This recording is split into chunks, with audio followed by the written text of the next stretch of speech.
शाहूवाडी तालुक्यातील सरूड इथल्या महादेव डोंगर परिसरात आज बिबट्या दिसल्यानं ग्रामस्थांमध्ये भीतीचं वातावरण पसरलंय।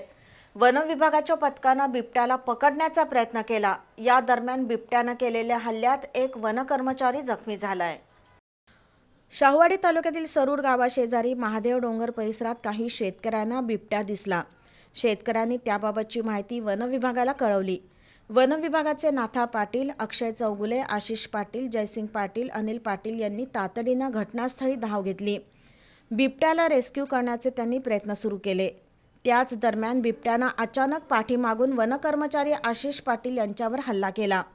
या हल्ल्यात आशिष पाटील जखमी झाले। वन कर्मचाऱ्यांनी त्यांना प्राथमिक आरोग्य केंद्रात उपचारासाठी दाखल केलं।